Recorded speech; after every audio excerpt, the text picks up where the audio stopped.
Hello friends, नमस्कार। Welcome to Seema academy. Good morning आप सभी लोगों को, गुड आफ्टरनून, राधे राधे, जय श्री कृष्णा। तो फ्रेंड्स, आज के वीडियो में हम पढ़ेंगे early identification and intervention for inclusive education. ठीक है, इंक्लूसिव। ठीक है, इसमें पढ़ेंगे जो पेपर है हमारा, पेपर 10 है। पेपर का नाम है इंक्लूसिव एजुकेशन, सेमेस्टर हमारा 4th है।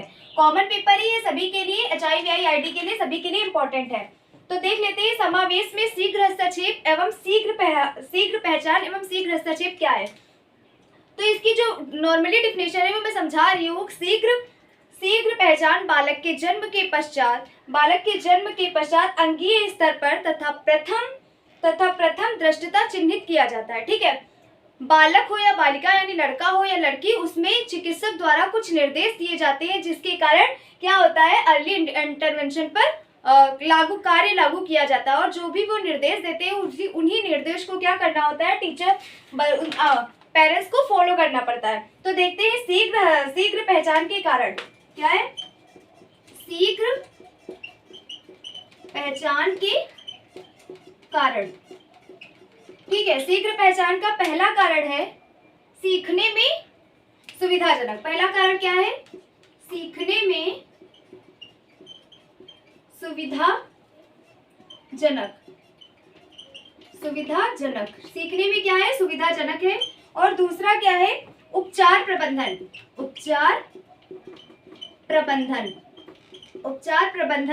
थर्ड है कम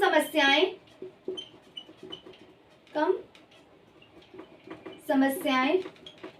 और चौथा है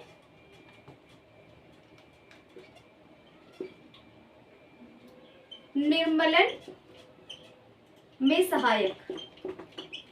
ये क्या है, ये कारण है। पहला कारण क्या है, सीखने में सुविधाजनक। कौन कार्य देखना है कि कार्य कौन सा कार्य बच्चों को सीखने में, यानी किसी भी कुछ भी सीख रहा है, लिखने के कौशल को, पढ़ने के कौशल को, उसमें क्या सुविधाजनक है। दूसरा है उपचार प्रबंधन। बच्चा जिस भी दिव्यांगता से ग्रसित है उसके लिए उपचार का प्रबंध करना। नेक्स्ट है कम समस्याएं। मीन्स क्या, कम समस्याएं।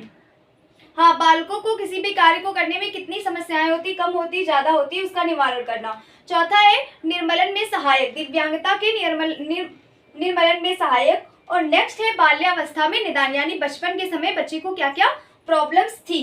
अब हम देखते हैं इनके कौशल। क्या देखते हैं, कौशल। शीघ्र पहचान के कौशल। पहला कौशल कौन सा है, पहला है शारीरिक कौशल, यानी फिजिकल स्किल। शारीरिक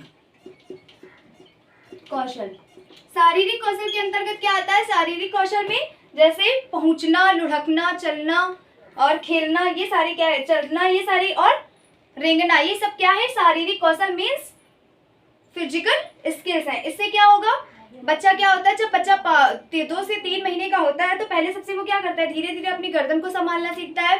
गर्दन संभालेगा, फिर वो बैठेगा, फिर वो धीरे धीरे सहारा लेकर चलेगा, फिर एकदम से खड़ा हो जाएगा, फिर एकदम से चलने लगेगा। नेक्स्ट तीसरा कौन सा है, तीसरा है संज्ञानात्मक कौशल। संज्ञानात्मक कौशल के अंतर्गत क्या आता है, सोचना, सीखना, समस्या का हल करना, ये सब क्या आते हैं, संज्ञानात्मक कौशल के अंतर्गत आते हैं। सोचना, किसी भी कोई भी चीज है, कोई भी थॉट से बोला गया वो सोच रहा है और फिर सीख भी रहा है और फिर समस्या का निवारण भी कर रहा है, यानी समस्या को हल भी कर रहा है। थर्ड पॉइंट है संचार कौशल। संचार कौशल क्या होता है, संचार यानी ICT के माध्यम से किसी से बातचीत करना, समाज में कम्युनिकेशन करना और ध्यान पूर्वक किसी भी बात को सुनना। चौथा है सामाजिक या भावात्मक कौशल। सामाजिक या भावात्मक कौशल, ठीक है। सामाजिक या भावात्मक कौशल के अंदर क्या आता है, खेलना और सुरक्षित रहना और सामाजिकरण, यानी समाज में रहकर कोई भी कार्य आप कर रहे हो तो वो क्या होगा, सामाजिक कौशल होगा। अपनी बातों को दूसरों के सामने प्रस्तुत कर रहे हो, वो क्या होगा, भावना होगी। अपनी भावनाओं को आप दूसरों के सामने बता रहे हो। पांचवा है एडीएल स्व सहायता कौशल, ठीक है।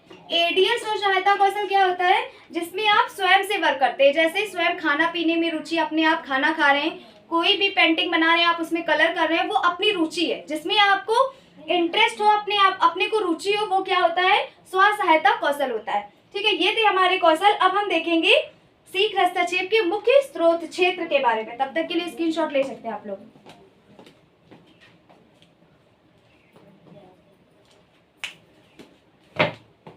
ठीक है, अब हम क्या देखेंगे, मुख्य क्षेत्र।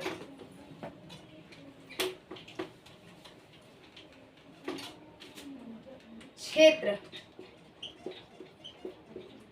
क्षेत्र क्या है, पहला है पहचान, बच्चे के अंदर कौन सी डिसेबिलिटीज है, इसका क्या करना है, हमें पहचान करनी है।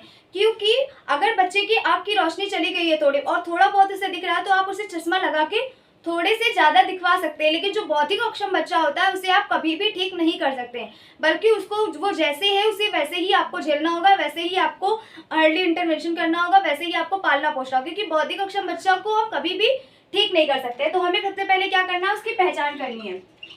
नेक्स्ट दूसरा पॉइंट है उचित विकास। जहां आप रहते हो उसी के एरिया में देखना है, और जिस मतलब इसी अगर एक ही बीमारी से, एक ही दिव्यांगता से बहुत से लोग हैं, तो वहां पर क्या करना, उचित विकास करना है, यानी डेवलपमेंट करना है। नेक्स्ट क्या है, संपत्ति बढ़ाना, संपत्ति बढ़ाना, संपत्ति बढ़ाना। और लास्ट पॉइंट है परिवार की क्षमता में वृद्धि, परिवार की क्षमता में वृद्धि। ये क्या है, क्षेत्र है। ठीक है, पहला है पहचान, दूसरा उचित विकास, तीसरा संपत्तियों को बढ़ाना, परिवार की क्षमता में वृद्धि। ये जो दिव्यांगता है, दिव्यांगता के प्रभाव को कम करना एवं सुविधाजनक आवश्यकताओं की मांग को कम करना। जो भी स्पेशल स्कूल, बहुत से ऐसे स्कूल है जहाँ पर बच्चों को ठीक करने के लिए बहुत ज्यादा संपत्तियों की मांग की जाती है कि हाँ मुझे इतना पैसा चाहिए, आपका बच्चा ठीक हो जाएगा, हाँ मुझे इतना पैसा चाहिए। इस पर क्या करना, रोक लगानी है। और सक्षमता को समुचित बनाना, और एक सबसे अहम, परिवार की सहायता और समय तथा धन की बर्बादी को बचाना। यही शीघ्र हस्तक्षेप का सबसे इम्पोर्टेंट फैक्ट है, सबसे इम्पोर्टेंट कारण है कि जो फैमिली, अगर उनके फैमिली में दिव्यांग बच्चा है, तो उनके परिवार को हेल्प करके शीघ्र अर्ली इंटरवेंशन देकर उनकी जो संपत्ति है उसको हम बर्बाद होने से बचाएं, उनका जो समय है वो हम बर्बाद होने से बचाएं। तो ये था हमारा early identification and intervention for inclusion. तो जल्द ही मिलेंगे नेक्स्ट वीडियो में। आज एग्जाम है इंक्लूसिव एजुकेशन का, एग्जाम के लिए all the best. Thank you.